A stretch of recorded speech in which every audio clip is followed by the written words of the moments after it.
So dopamine is that cheerleader. But here's a big thing. If you can envision the reward, exercise it's not always easy to envision reward. Because if you are thinking about dopamine as the releasing in the anticipation of reward, you have to be able to visually see that there's a reward. It's time to get inside your own head. Begin with the psychology behind your behaviors. Infuse it with an acute understanding of self-awareness, emotion, storytelling, body language, and more. Then look at it all through the lens of the latest neuroscience research, broken down to its most digestible form. And you've arrived. Enhanced messaging, deeper connection, heightened influence, and a greater impact on the world. Welcome to the Amplify Podcast with Rene Rodriguez. Hey everyone, welcome to episode 2 of the Amplify Podcast. And today I want to jump right in and I want to say something that I have been wrestling with for the last several years, and I think it's a interesting statement. I'm just going to come right out and say it. I don't think happiness is the goal of life. There, I said it. And I think, we live in a country that we talk about the pursuit of happiness. I think most of us live a life trying to be happy. I think we use words like balance, and we use other words like fulfillment, joy. I want to say that I don't think happiness is the goal. And I want to take this podcast to really understand it. But I also want to dive into what we think happiness is oftentimes, which is dopamine, which really means it's the pursuit of dopamine. And dopamine, if you don't understand it, I want to dive into it in a little bit here, but is also the core of addiction, the core of what motivates us to do really, really big things. Dopamine is pretty awesome, and it can be a little scary.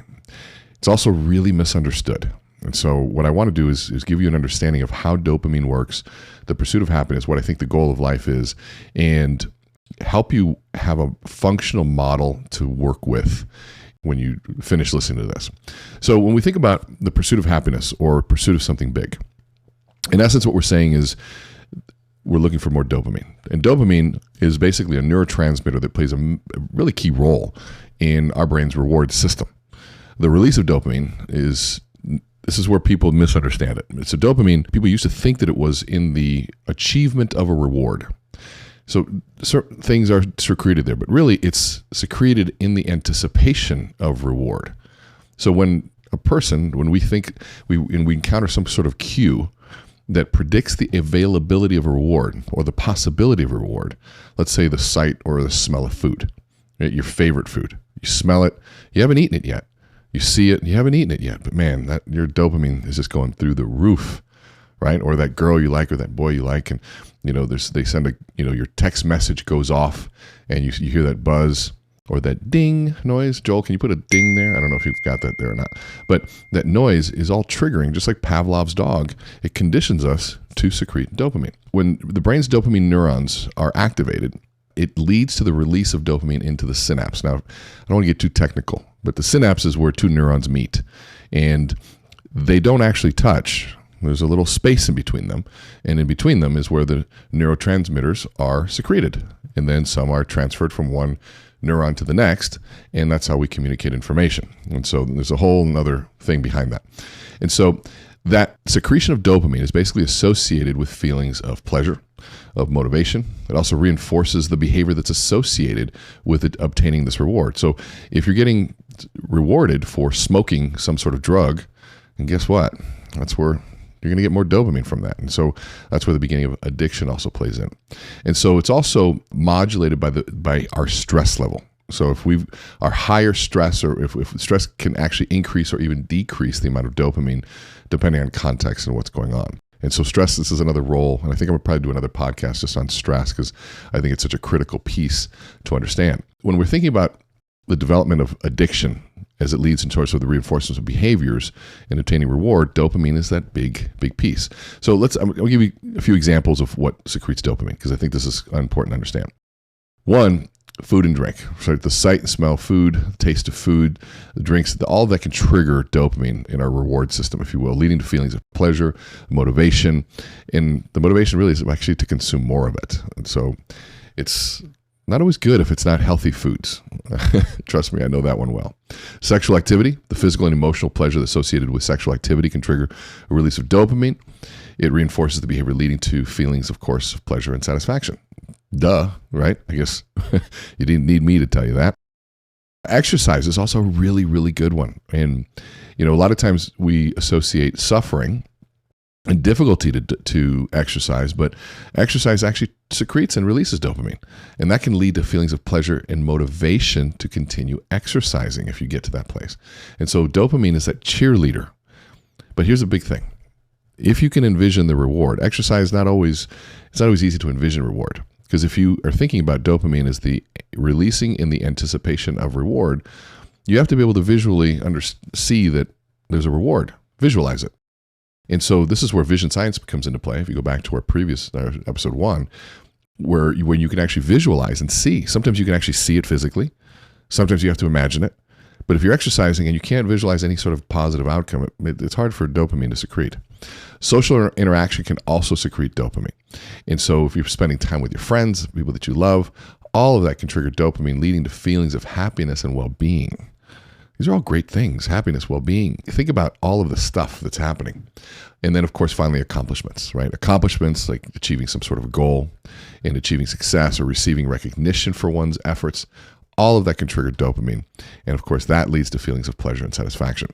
And so dopamine's strong, and you have to understand its role. But I think what you have to think about is we have to rethink that it's not in the achievement of a goal. It's in the anticipation of it. And for us to be able to anticipate some sort of reward, we have to be able to envision what that reward looks like. Envision the outcome.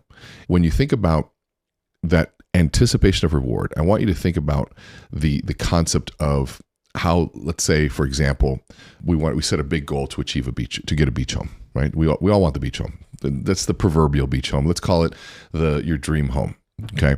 And you go out there, and the moment you set this goal, you start feeling great. Dopamine on a chart starts going through the roof. And we know that it feels good, and there's the role of dopamine because you can visualize this big goal. You're feeling great. It's that cheerleader to say you can keep going. But what happens? I want you to think for it right now. Any big goal that you've achieved, once you achieve it, what do you think happens to dopamine? Well, it starts to fall below baseline levels. Below baseline. That means that it's even lower than what you were feeling before. And so think about that. You achieve a big goal, and dopamine was great all along the way, and you get there and it plummets. So then you go, okay, well, you know what? Let's set another goal. And let's get a bigger beach house. Let's go get a bigger car. Let's do something bigger, a bigger vacation, who knows, whatever it is. And man, dopamine starts going again. And once you get there, of course, what happens? It plummets again. And then we search and we plummet. We search, dopamine plummets, and we search and plummet. And there's sort of this up and down process throughout our entire life begins to sort of shape what we do. And so when we think about happiness and why those sort of moments up at the top, why I say happiness I don't think is the goal, is because happiness is fleeting. It comes and it goes. It's unpredictable sometimes. It's also controlled by external events. It's something sometimes we can't control. And if we think about it, happiness isn't much of our life. In fact, most of our life is in a struggle. If you go back to the dopamine example and the search for the big goal, and think of any time you've achieved something big, it was a struggle. There was a level of suffering that was involved there. And as you pursued it, dopamine, as you suffered in the pursuit of something because you visioned it, dopamine rewarded you. But then you didn't have it and it goes away. And then you look back upon your life and you've achieved all these great things, but you start asking yourself, okay, so where's the happiness here? Because every time I did something, it was gone. You pull out your laptop, you get to the home, you say, wow, this is great. Whew. And you open up your laptop and you start searching for the next one. I remember for myself, I think it was probably 28 years ago, I held my first Chief Executive magazine. It felt like 28 years ago. Maybe it was right when it first came out. And I thought to myself, I said, wow, this is a magazine that goes to all of my potential clients. And I was trying to figure out how can I get in front of CEOs, decision makers. And I'm thinking they're all in one magazine. And if I can get myself in this magazine, whew, my life is set. Well, 28 years later, about 4 months ago, I ended up in Chief Executive magazine, and actually the online version. I also was in Inc. and Fast Company, Forbes, Men's Health, and Maxim. But I remember when I got chief executive, I got so happy. I was like, look at my wife, and I'm like, wow, babe, look at this. I finally, got a little tear in my eye, and I'm like, I made it. And I'm just trying to think 28 years of this is sort of in the making. And then I noticed it was my fat photos is what they chose in there. For some reason, all our outdated photos that I had just spent years trying to not look like this guy, they put those photos in there. And I'm thinking, I'm happy. And I'm like, wait, what are they using our fat photos? And I started getting upset. Can you call them and see if they can't switch this out? And all of a sudden, the moment of happiness was gone. 28 years for that fleeting moment. Now, am I saying that I don't think we should go after big goals? I'm not saying that at all. I like big goals. I like going after big things. Those are all awesome things. Do that. Trust me, I will too. I like toys. But we have to think a little deeper in this process. We have to think a little bit deeper of how we pursue these things. And so when we think about the pursuit of all of these things and what we're going after, we have to think about that there's more to it than just reaching the goal. There's the process by which we reach the goal and who we become. And most of that process is suffering. Most of that process is sacrifice. It's discipline. And in fact, when you think about the distance between or things that are happening in between those fleeting moments of happiness, ask yourself what's going on for a minute. So here, this whole life, I suffer to achieve a moment that's gone, and I'm back down to zero. Okay, so go after a goal. So I suffer, sacrifice in the pursuit of something, and I'm done. This is where that midlife crisis comes into play, where you look back upon your life and say, wow, I got all this stuff, but who am I? What did I do? What's missing there is a sense of purpose. It's a sense of fulfillment. And the thing that is happening in between the fleeting moments of happiness is your life. And so here we spent our entire life suffering for the pursuit of happiness.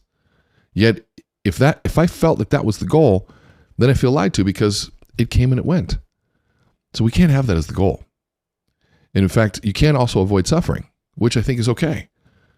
It's in fact, most of life, I think, is suffering. And I think that's okay. I think it's more than okay. I was looking at this, and I remember studying this in college, that Mother Teresa actually was, we all know who Mother Teresa is. And one of the things that she was always known for was her belief that suffering was the fastest way or the best way to get to Christ or to God. And she's been ridiculed for that. But so one of the things that she believed that suffering was the sort of united us with Jesus and with Christ. And those who suffered, right, because he suffered on the cross for supposedly our sins, right, our humanity's sins. And I say supposedly just to honor whatever it is that you believe. But if we willingly accept the suffering, we can participate in the redemptions of the suffering and draw closer to him. She also believed that suffering had a purifying effect on the soul. This is what she believed. And that through suffering, we could actually purify ourselves and the sins and the selfishness. And so we could become more like Christ. And then she also believed that through suffering, we learned empathy, compassion, and we become more loving and caring towards others. And so that's why she believed in the act of serving the poor. And in suffering was the most direct way to serve God. And by caring for the poor and suffering, we could show our love for God. And so this is what she believed. Now, this is also what some people are saying is keeping her from being canonized or becoming a saint, because maybe she took it too far. Now, I don't know if you know, I heard this number one where, don't quote me on this, but it was something that she ran a $29 million budget. That's a pretty substantial budget. And if you ever saw the homes there, they were pretty harsh living. But in her mind, this was the closest way to get there. Now, do I believe that? I don't know. I don't have an answer for that. I definitely don't like suffering in that sense. And I definitely don't think that that's the life that I've chosen. So I'd be a hypocrite if I said that I was. But I think I understand that. And I did read one place somewhere that the word toil, hard work, sweat of the brow was one of the most used words in the Bible. It's one of the most commonly used phrases. And so there's something about hard work in there, right? Suffering, hard work. And so here I am trying to navigate my way through understanding this. And so when you think about this next piece, I wanted to say, okay, then I think I want to define what suffering is for myself. What is suffering? So I looked up in the dictionary, and it says that suffering is a state of experiencing pain, distress, or hardship. Okay? So experiencing pain, distress, and hardship. I can see that in a lot of parts of my life. I suffered getting up after being really tired. I'm kind of suffering right now because I'm tired. I'm legit tired, but this podcast needs to get done. And I travel tomorrow. And so now this pushing through because I want to be in bed, but pushing through to talk about something that's also important to me can be a form of suffering, right? Because it'd be way nicer to be in bed. But I also know that the outcome of this is going to be something that's much more important than happiness, a sense of fulfillment. Now, where suffering gets into the bigger pieces, it's also multifaceted, right? It can be physical, it can be emotional, psychological, and sometimes even spiritual in its nature. And so all of these wide range of factors, even illness and injury or loss or trauma, all can be associated with suffering. And so I go, okay, how am I looking at this? Well, if happiness isn't the goal, because most of my life isn't really all that happy, it's usually in sacrifice of some sort, pushing towards something. So there's something bigger than happiness. There's that sense of fulfillment, something that's a lot more important, I believe. And so there was a great quote. I heard this somewhere, and it said that when the flood comes, I want to be the one who built the ark. And I thought about that, and I said, wow, okay, that's a powerful phrase, but I love it. When the flood comes, I want to be the one who built the ark. So what does that mean to me? The flood, the proverbial flood, to me is any sense of adversity, challenge, pain, struggle, a pandemic, inflation, who knows, people's fear. Someone is in the flood of their life. Am I of any use in that moment? That's what I had to ask myself. Am I of any use? And if I spent a life trying to be just happy, it can turn into somewhat of a selfish life. Because let's say I just sitting in the corner meditating and the flood comes and said, hey, Rene, what do you got? I'm like, what? Actually, I got not much to offer here because I've just been in the corner trying to be happy, focusing on myself. Well, you're really of no use in that moment. But the person who's been sacrificing, working hard, and building something to be of use when the flood comes, when the adversity comes, now that person, that to me is more of what life is about, to be of utility. But really, utility so that I can serve other people. Think about the times that you have served someone and how it felt to you. Going to, let's just say volunteering, keep it simple. Right? Volunteering for a church, volunteering at a food shelter, a homeless shelter, that's serving. But how did it feel? Or someone comes to you in just their time of need. How did you feel? I would venture to say you felt something way more important than happiness. You might have felt sadness, but you knew it was important for you to be there. You knew you were needed. You knew that you could make an impact. You could make a difference with someone. And so there's a lot of ways to think about that. When the flood comes, I want to be the one who built the ark. To me, it's I want to, and if I have to suffer most of my life to be of use when it's most important, I'm okay with that. Who knows right now? Maybe right now you're listening to this and maybe this is something you needed to hear. That you can reframe the suffering in your life and maybe reframe to say, you know what, suffering's okay. Putting the hard work in. I suffer in the gym so I feel better and I can move. I suffer in the kitchen so that I don't gain weight. And I live longer, so I can be with my kids. So I suffered, but I'm looking at my kids. I gave blood this morning. And one of the things I've never had was a low heart rate. It was one of the things that, for some reason, I just got, my heart rate's around 90, even just sitting there. But I've been working out harder, been doing some things for the last few months, several months, actually more than that, maybe last year, half year.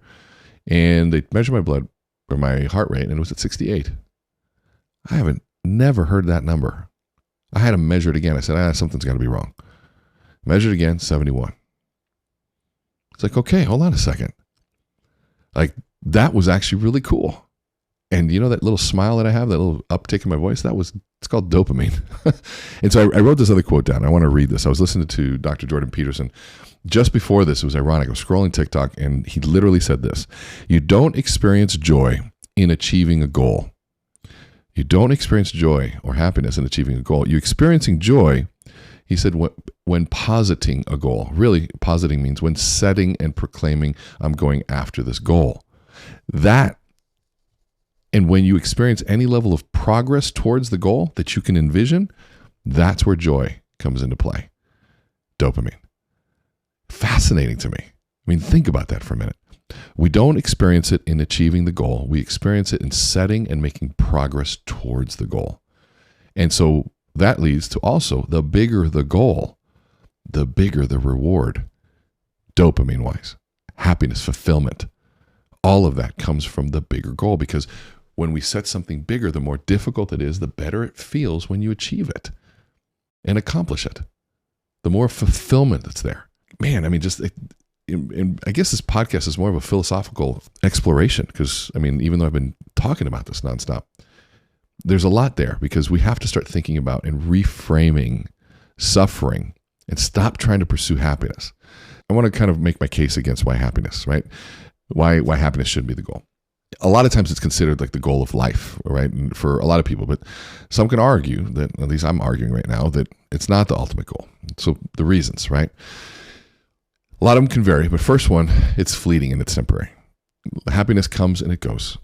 You think you have it and then it's gone. It can be dependent on external circumstances. It can be affected by some changes in your life. It's often not even a constant state of being. And I got to tell you, and I think we all know this, it's hard to sustain long term.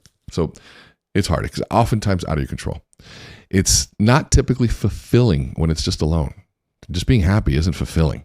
People may find fulfillment and meaning in life through other pursuits, such as personal growth, serving others, and the pursuit of knowledge or even creativity and creation, building something. Those are things that really bring us fulfillment and joy. That's just, to me, way, way better. It can also be very self-centered. Happiness can be focused on us and very selfish. And I think when you focus solely on happiness, it leads us to come from a self-centered perspective where even our own happiness is prioritized over the well-being of others. And to me, it ever seems that, well, I'm going to take care of myself. I got to take care of myself. Now, I'm all good with that. I am good with that. And I think we do need to have self-care, self-love, all that stuff. But sometimes, you know what?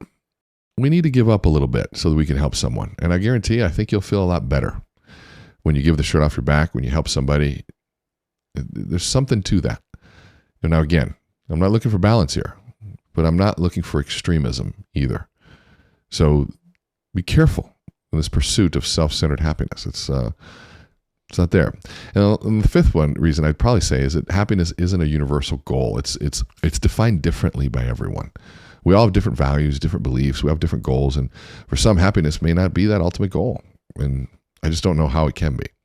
So that to me is sort of my case against happiness. And so when we look at the difference, because I want to talk about happiness, fulfillment, and purpose, because they're very closely related, but they have different meanings and implications. So happiness is this positive emotional state. It's usually characterized by feelings of contentment, of satisfaction, of well-being.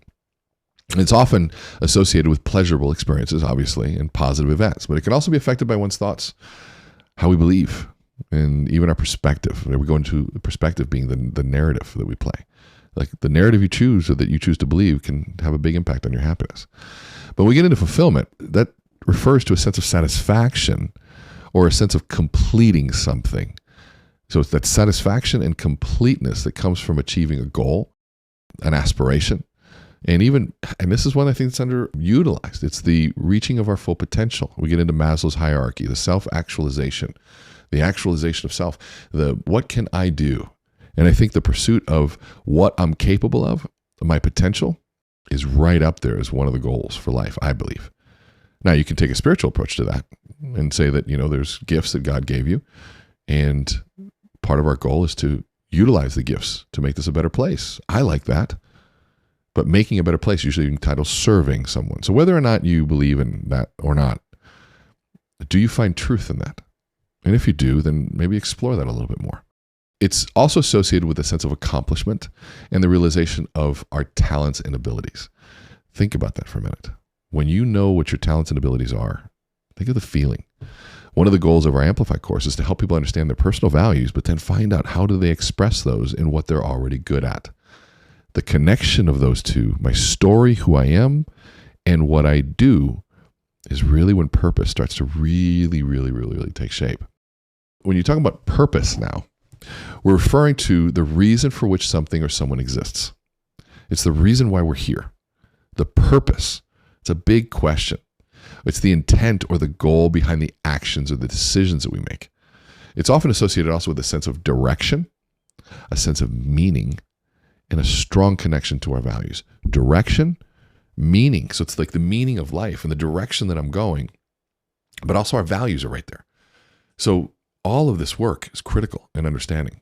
And if you're not doing this, I invite you to start thinking about these things. What are your personal values? In fact, I'll add something in the show notes of an exercise that you can do. We'll get it out of the Amplify piece and on identifying your values. So if you think about it in summary, happiness is that positive emotional state. Fulfillment is a sense of satisfaction or completeness. But purpose is the reason for which something exists, or the intent or goal behind an action or a decision. So when we think about happiness and fulfillment, they can be related, but achieving one's goals and aspirations lead to that feeling of happiness. But happiness isn't always fulfilling. I can tell you times I've been really happy, but I was like, it felt empty. Man, I was really happy I got this truck, but okay, for what? I mean, I felt happy for a little bit, but it didn't feel purposeful. Now, purposeful brings meaning. It brings a sense of direction to life, and it can lead to that sense of fulfillment. But again, it doesn't guarantee happiness. And so I want to move into what I believe is the goal, and I kind of shared it with you. It's to be of service to others. But first, to be of utility. And to be of service, you have to have something that you can serve, which means you have to be useful, which means you have to have skill. You have to do something. To get skill, you have to sacrifice. You have to suffer. You have to either go to school, learn a trade, work out hard, whatever it is. To be useful, you have to work hard. So there was that word toil again. You're starting to see how all of this kind of correlates together. The benefits to living a life of service, and I'm not saying like, quit your job. I'm definitely not doing that. But can I serve people in my work?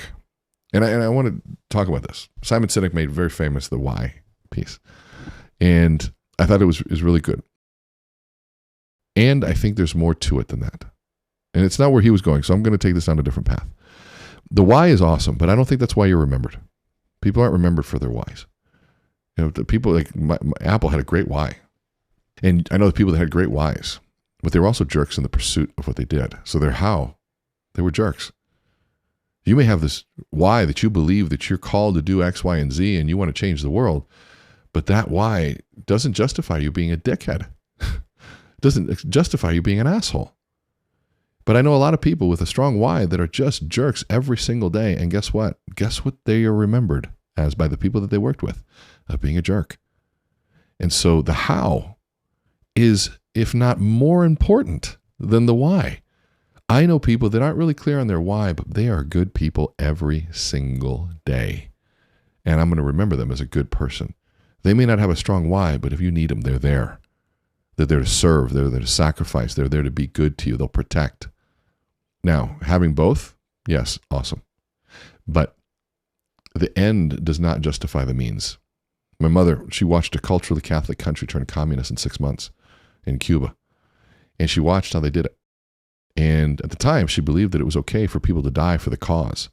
It was okay for people to die for the revolution. And then she watched as people killed their way into power. And the thought was, well, if we kill our way into power, don't worry. Once we get there, we'll be peaceful. It's not what happened. If you kill your way into power, and then you're in power, and someone confronts you, you go to what you've been practicing, which is killing. And so she learned a long time ago, and this stuck to me since I was a kid, that the way in which we pursue something should reflect the end vision, meaning the end does not justify the means. I think somewhere it says the road to heaven needs to be heaven. And so this how is critical. And here's the other part. The how is the only time you're alive, because the how is when you're doing things. The how is right now. How am I living? How am I treating you? Those are actions. Those are verbs. Those are things that I'm doing. So the how of your life, to me, that's everything. And so living a life of purpose has a lot of benefits. One of them is, of course, personal growth. I think that we grow. When we help others, we promote our own personal growth. We build a sense of self-awareness, which my take on self-awareness, one of the most critical skills. It allows us to understand and gain a deeper understanding of even our own values, our own beliefs, and our priorities, because we feel them now instead of just intellectualizing them. We live them. I think living in service or serving other people increases our empathy and compassion. I know a lot of people that are friends of mine, people I work with, that struggle with empathy, strong business people. One of the things we tell them all the time is go serve, go give, do something. Those are the things that increase compassion. Go see the opposite of life. See what real pain and suffering is. It'll humble you really quick. And so when we develop a sense of empathy and compassion for others, and then we can also kind of come to understand and appreciate the struggles and the challenges that others face. And sometimes we live in this bubble thinking that life is just like this. It's not. There's a very different experience out there, and we should go out and experience it. And it also leads to a sense of fulfillment and purpose. We're back to those two words. When you serve, you definitely feel a lot more fulfilled, and you definitely find purpose because you know that purpose leads to impact.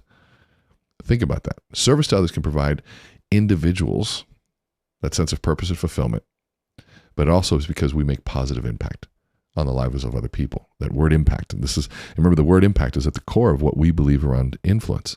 Influence is about your significance in the world. Because if you don't have impact, if you don't have influence, you have no impact. If you have no impact, you have no purpose. You feel insignificant. Anything you do has no impact around you. So why am I even here? But all of a sudden, I have influence and I'm doing things and the world changes.